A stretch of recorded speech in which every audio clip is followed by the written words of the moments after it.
Hello, welcome to another segment of Weekly Cooking with Becky. This week we are going to be making chewy double chocolate brownies. They are really, really good. What I went ahead and did is I went ahead and prepared just a little bit before I came on. This particular recipe, prep time is 10 minutes. Cook time is 30, so all ready to go in 40 minutes, and it is low carb and can fit keto as well with what we are using. Paleo, it can fit paleo. Whole Foods 30, it's definitely diabetic friendly as I use Swerve as my sweetener, and on the back it tells you all about it being gluten-free. Let me throw that in there, gluten-free, lots of good stuff. So can all have it. So here we go. What I went ahead and did, and I'm just going to explain it in the bowl. I didn't want to have the beaters going while I was trying to talk. So what I have already done is I have taken 1/2 cup plus 2 tablespoons of butter melted. I've put that in here. A cup of granulated or granular sweetener. I chose Swerve, but 1 cup of that. It needs to be an equal measurement for baking. So it has to measure exactly the same as sugar. So I used Swerve, 1 cup of granular Swerve. That's in here. 2 eggs are in here. 2 teaspoons of vanilla extract are in here. You beat them on high power for a full minute to minute and a half until it's nice and creamy. So I went ahead and did that so I didn't have to talk over all of that sound. So the next thing that we are going to do is it says that we are going to add in the melted baker's chocolate. So in this delicious bowl, guys, look at that. I have 12 squares, 12 squares. So just so you guys get my comic relief the day, I came home, had everything prepped. I had already melted an entire box of Baker's squares to realize there's not 12 in a box of Baker's chocolate, there's 8.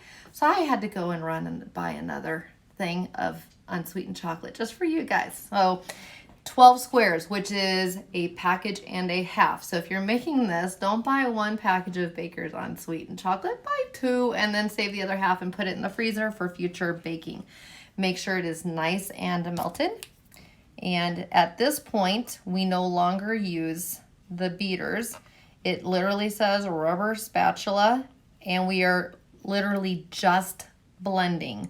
We're not blending too much, but we want to have them very chocolate, and you can see that I just added a ton. And yes, it is unsweetened chocolate, but remember we added a cup of that granular sweetener. You could use Licanto, that's monk fruit. You could use regular sugar if you're not low carb.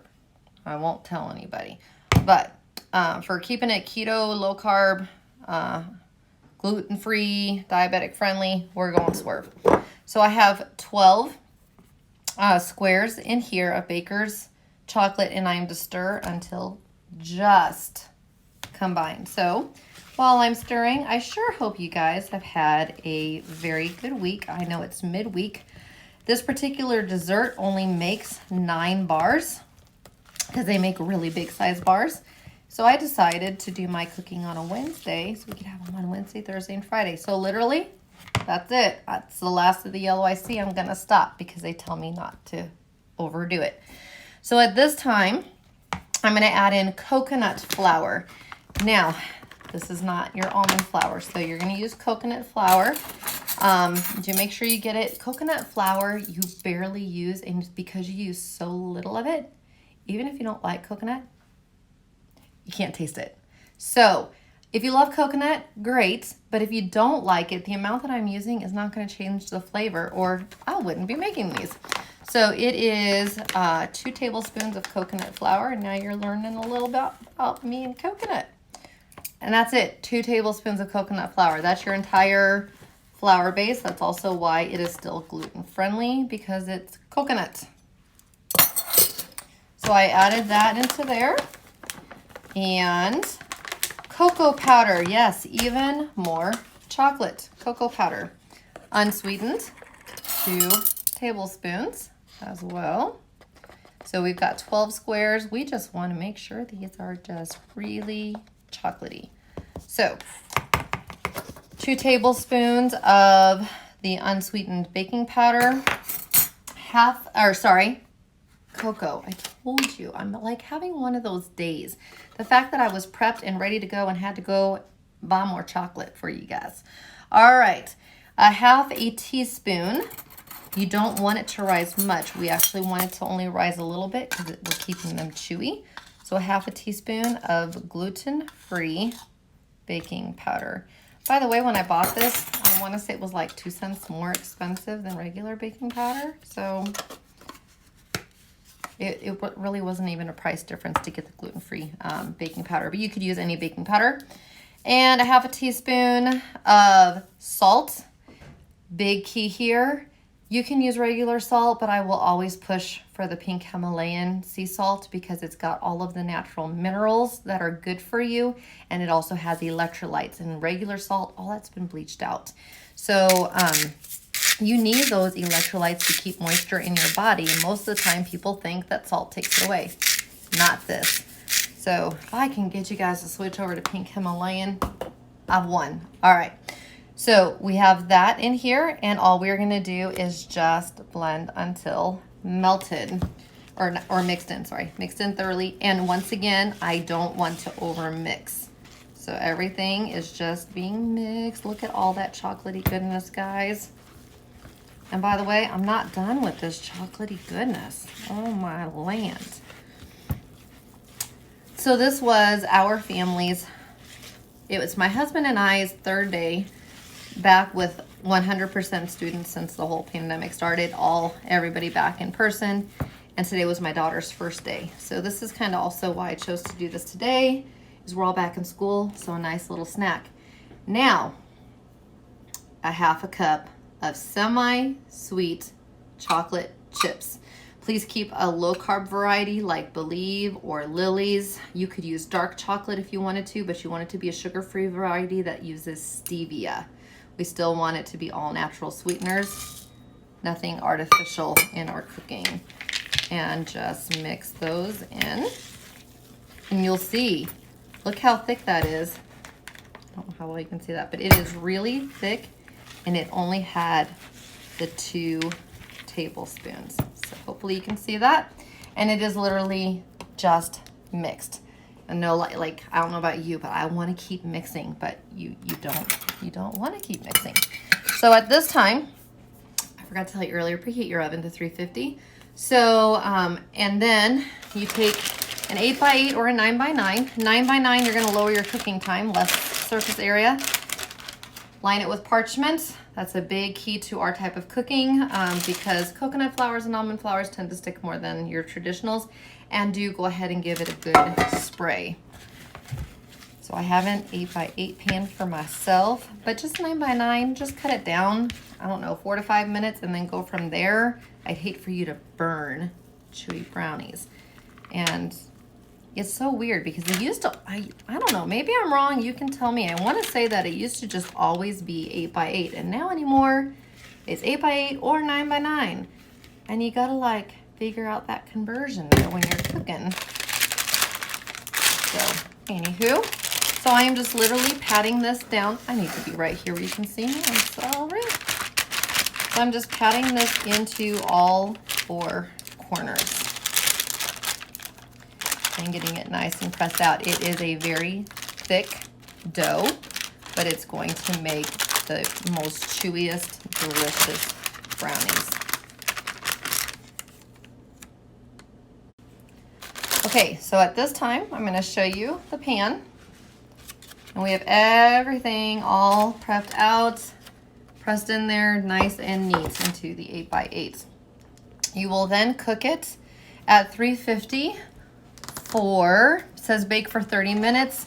Our oven is always on the hot side, but I always tell anybody, always go down a few minutes. You can never lose it once you burn it. So go down a few minutes, up it. If you need the full 30, great. But if your oven is anything like ours, you need to go down. I'm going down a full 5 minutes for our oven. That's just kind of how ours runs. I know that it's not 100% accurate on that. So let me go over the ingredients with you. I will show you what it is like, and then we'll do a taste test here at the end. So for these brownies, prep time is 10 minutes. Cook time 30 or close to. You want to cool it for 30 minutes before you cut and slice them because they're going to be gooey. They at least need to set up a little bit or it's literally going to fall apart because they're meant to stay gooey. Yeah. All right. So it makes 9 servings. So it's going to make 3 about this big. So that's what I was saying. These are good size servings. Each serving is 201 calories. So that is 50 calories shy of most people who live in keto or low carb land's afternoon snack. So have a nice coffee or something with it too. And use heavy cream on that. So you have 1/2 cup plus 2 tablespoons of salted butter melted. You have 1 cup of granular sweetener of choice. You can use monk fruit. I prefer Swerve, but please use something that does not affect your glycemic index. 2 large eggs, 2 teaspoons of vanilla extract, 12 squares of unsweetened baker's chocolate melted, 2 tablespoons of coconut flour, 2 tablespoons of unsweetened cocoa powder, 1/2 teaspoon of baking powder to let it rise a little, not a lot. 1/2 teaspoon of salt and 1/2 cup of sugar-free chocolate chips. So they're not going to rise much. They're going to stay small and stay gooey. All the instructions are going to be in the description in the link below. Do enjoy. I do have your carb count. First, I didn't think I had that in here. So 201 calories if you cut them into 9 squares, which is 5 carbs. 5 carb snack. That's pretty good. It does have 3 grams of protein and it does have 3 grams of fiber. So some people who do more with the carb count will say that each brownie is really only 2 because you take 5 but you subtract the fiber and you get 2 net carbs. So full carb 5, net carb 2. Delicious. I'll be back with the finished product. All right, the brownies are done. They are cooled and they are cut off into pretty good sized squares. Pretty good. So, by the way, my daughter and my husband have already had them and liked them. My husband said it was good. My daughter said they were heavy. In other words, very filling.